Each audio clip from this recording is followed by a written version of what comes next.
মন্দিরা তখন 12 class pass করেছে। পাশ করে কলেজে ভর্তি হয়েছে।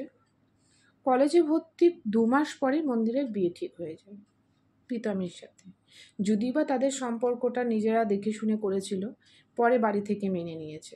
যেরকম আর 5টা মধ্যবিত্ত ফ্যামিলির মেয়েদের হয়, বাড়িতে ঘুরিয়ে মা বাবা যতটুকু সামর্থ্য থাকে দান সামগ্রী, খাট বিছানা, সোনা দানা সমস্ত কিছু করে মন্দিরের বিয়ে হয় প্রীতমের সাথে।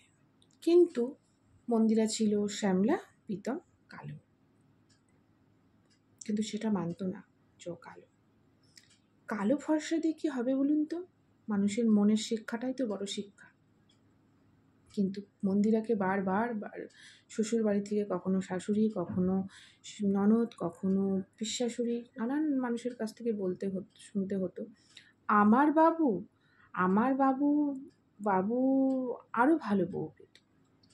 বাবুর বউয়ের থেকে, মন্দিরার থেকে বাবুর যোগ্যতা অনেক বেশি, দেখতে ভালো, ফর্সা। মন্দিরা শুধু শুনতো, খারাপ তো অবশ্যই লাগতো, যেহেতু মন্দিরার ননদ সুন্দর, পয়সাওয়ালা, তো সবাই তাই মন্দিরার ননদকে তেল মাখিয়ে চলে। দিনের পর দিন এরকম চলতে চলতে একটা টাইমে মন্দিরা এসে ভাবলো যে না, এভাবে তো চলতে দেওয়া যায় না। ভগবান সৃষ্টি করেছে মানুষকে, তো যে যেরকমভাবে সৃষ্টি হয়েছে সে সেরকমই ঠিক। তো এভাবে চলতে চলতে একবার মন্দিরা ভাবলো যে না, হতে পারি আমি সুন্দর নই, হতে পারি আমি কালো, কিন্তু আমারও তো যোগ্যতা আছে, আমিও তো পড়াশুনো যাইনি, পড়াশুনো করছি। যারা আমার যোগ্যতা নিয়ে কথা বলছে তারা তো আমার যে যোগ্যতাটা আছে সেটা নেই। তারা হতে পারে সুন্দর, হতে পারে পয়সাওয়ালা, কিন্তু শিক্ষিত সমাজে চলতে আমি পারবো, তারা তো পারবে না। তো এই মনোবলটা মাথায় রেখে চলছিল। আস্তে আস্তে মন্দিরা শক্ত হতে থাকলো। মন্দিরা আস্তে আস্তে প্রত্যেকটা কথার প্রতিবাদ করতে লাগলো, সবাইকে, শাশুড়িকে, শ্বশুরকে, সবাইকে, যে হ্যাঁ, আপনার মেয়ের সুন্দর, পয়সা আছে, কিন্তু আপনার মেয়ে বা আমি যদি একই সাথে একটা শিক্ষিত সমাজে যাই, আমি কিন্তু মাথা উঁচু করে বেরিয়ে আসবো, আপনার মেয়ে পারবে না। আপনার মেয়ে কেন্নর মতন গুটিয়ে থাকবে লজ্জায়।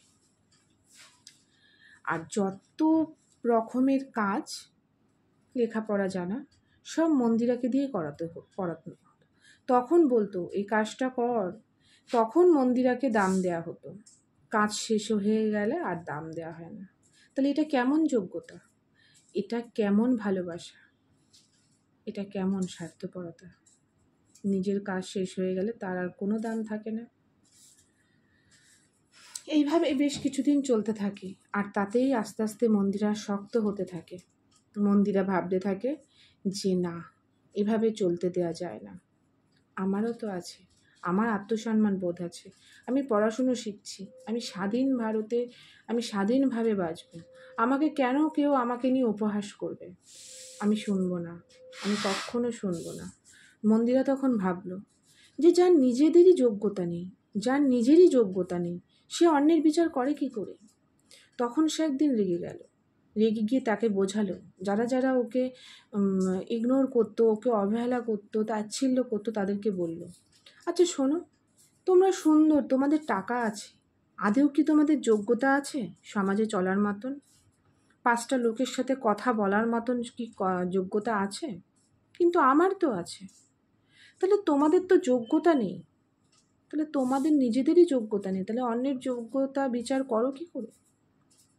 যখন মন্দিরা এই কথাটা বলল, তখন আর ওর শ্বশুরবাড়ির কারোর মুখ দিয়ে কোনো কথা বেরোলো না।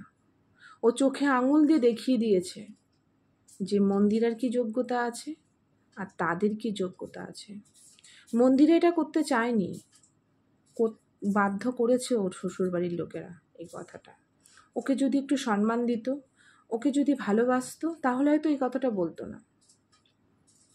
তখন শ্বশুরবাড়ির লোকেরা বুঝতে পারলো যে না, ভুল, করাটা ঠিক হয়নি। জানি না আদেও তারা বুঝতে পেরেছিল কি না, কিন্তু সেদিন মন্দিরা বুঝতে পেরেছিল যে অন্যায় যে সহ্য করে আর অন্যায় যে করে তারা দুজনে একই অপরাধ। তাই সে বলেছিল সেদিন জোর গলায় যে তোমাদের যখন কোনো যোগ্যতাই নেই, তাহলে তোমরা অন্যের যোগ্যতা কি করে বিচার করো? তাই বন্ধুরা বলছিলাম যে নিজের যোগ্যতা না থাকলে, নিজের যেই যোগ্যতাটা থাকবে না সেটা নিয়ে কারোর বিচার করতে যাবেন না, তাতে নিজেরই অসম্মান হয়। কলমে দীপা পাল দত্তর সাথে, কণ্ঠে দীপা পাল দত্ত। আজ এই পর্যন্ত। ভালো লাগলে শেয়ার করবেন, কমেন্ট করবেন, লাইক করবেন। নতুন যেই বন্ধুরা আছেন তারা আমার চ্যানেলটিকে একটু সাবস্ক্রাইব করে দেবেন। তো এখন এই পর্যন্ত, আবার দেখা হবে পরের ভিডিওতে।